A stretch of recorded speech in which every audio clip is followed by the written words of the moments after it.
I'm Kevin, and I'm joined by my co-host with Harrison Bader like hair, Yeah, it's a weird ordeal. Katie is just proving to be childish. which is why I don't feel I would give $5 million to Jack Campbell. I don't know. Baseball is one of those sports where anyone who makes the playoffs really can be a contender. I think the Padres definitely do it. I don't think Donovan Mitchell gets traded. Kyrie Irving does have the track record of not being a great locker room fit, or even good locker room fit. Bader got some luscious locks. I gotta say it. This is Zach Bigley, the broadcaster for the Frisco Rough Riders, and you're listening to Outsiders Opinions with Kevin and Austin. You guys better subscribe.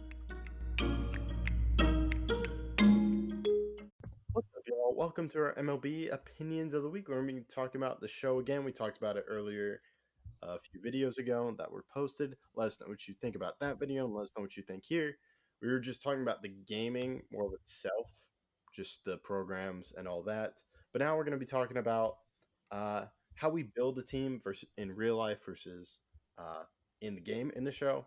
Highly recommend the show if y'all do not listen. If you do not play it, you should get it. Find a way to play it. It's most likely the best video game out there. And the guy that I play in the show, Austin. You do play me. We've done a couple series. We're in one right now. Yes, we are. We don't have to comment on if it's competitive or not, but we do play. You guys put in the comments who do you think is winning? Who do you think is the better player? I'm very We'll interested to see what people think. Make sure you're not allowed. Neither of us are allowed to comment. Oh, we won't. Don't worry. But yeah, that's a good comment to add. But yeah, how do you build your team? In the show, I worry a lot more if we're referring to pitching on starters and my last two or three relievers, and I'd say like three starters and my last two relievers, like my top five pitchers, because you don't really need, like I said before, you can pitch a starter every 4 games, so that at least that last starter spot isn't really all that important. And then that's just another reliever for me, and having 3 good relievers, at least one of them being a lefty, really helps you match up guys. Maybe one righty matchup guy, one lefty matchup guy, and then a closer that no matter who it is, you putting in the 9th. Yeah, I view my starter as someone I just go multiple times with. It's not short. I do like to have one reliever in case I get in trouble that he can come get me one out, and I can warm up quick. But yeah, I do want one lefty, and then I want a closer, and sometimes I may want a setup guy. So I probably have like 4 main relievers. I like to have that in, but I definitely see what you're saying with 2 relievers. And I'll play the matchups a little bit. And then I like to have my team field well and speed. That's a big key for me because I want speed. And also I look for more contact because I feel that helps me hit more.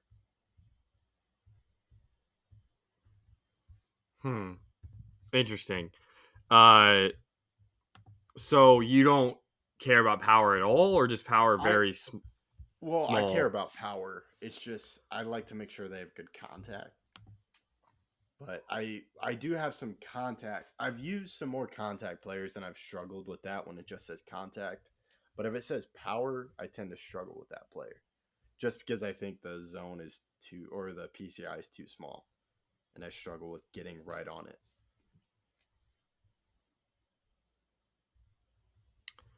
Okay, understandable.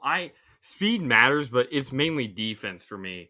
Like, especially with third base, I don't really care about a third baseman's speed per se or catcher's speed if they're really good at fielding. Now, the tiebreaker is speed, and for outfield, speed matters more than fielding because if I can get to the ball, I can time my throws right.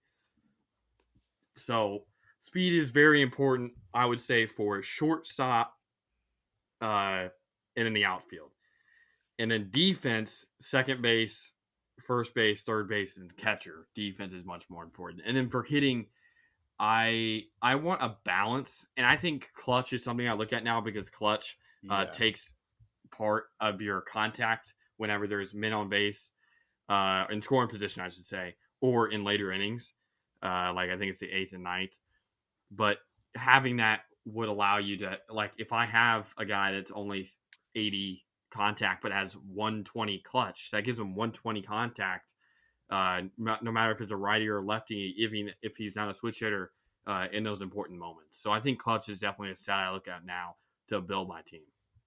Yeah, that's one I'll have to consider more. And I like arm strength and arm accuracy a lot in my outfielders to make sure I have the right arm and to make sure I can slot it in there quickly.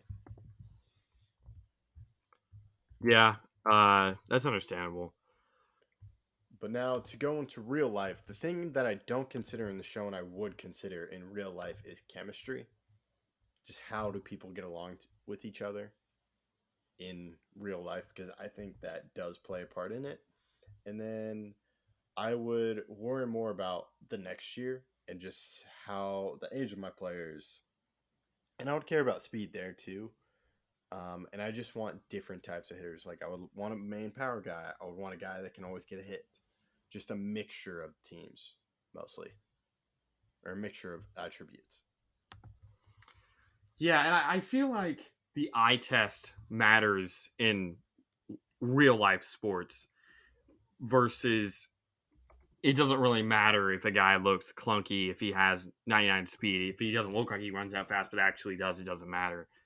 But stuff like that, your swing, how good the swing is on a player, how consistent they are, even if their stats are really good at the end. If they go through really, really bad slumps and then hit very, very well, you may not want that for a postseason because he could have a terrible postseason and not be worth his contract.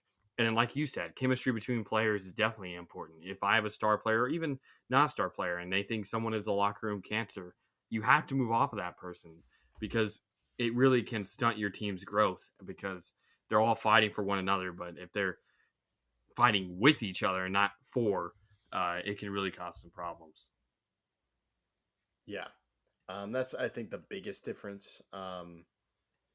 Just because they're players, they all their attributes on MLB the Show, but other things, you just can't catch it. But I think the show does the best with timing up the hits.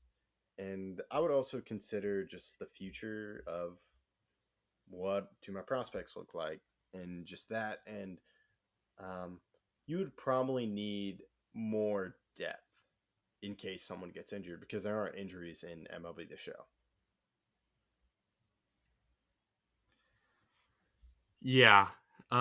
You can technically get injured if you play like a whole season. If you do like the March to October, I think it's called. Oh, okay. But Yeah, if you're talking Diamond Dynasty, which we really talk, there is no injuries, and that's a good point. That is something you really have to consider when signing someone to a contract or relying on them to be a major player for postseason games. But in MLB the Show, it doesn't matter. You can have a very injury-prone player and play them literally every game. Yeah. You can also, if your pitcher gets a perfect liner to the head, they can throw the next pitch. Yeah. So I think those are some differences, but I do look on how I would build this team. Like I view the batting order as how I would do a batting order in real life. So I think it's pretty close, but the biggest one to me is probably chemistry. Yeah, chemistry. I would say even more is the injury-prone factor that you just mentioned. Oh, that's a good one. Yeah, because it really can. If you're not on the field, you're not performing. That may not be your personal. 2/3 of your games. Say again.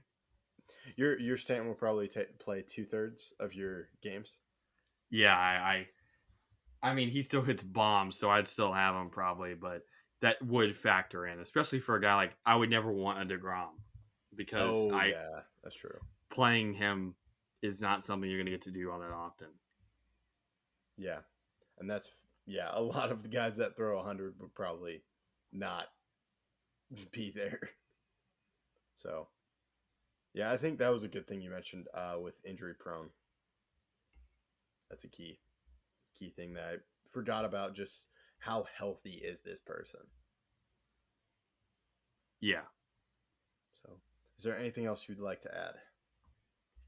No, but I think you had the two best points of the video: chemistry and injury proneness, and then there is that eye test factor that you really don't get to witness because if the averages you see on your players aren't always indicative of how good they are, because a guy could be hitting bloopers like we know happen all the time, but if a guy is hitting the ball really hard, has a high exit velo, he's just getting unlucky, which you can't really equate in the show.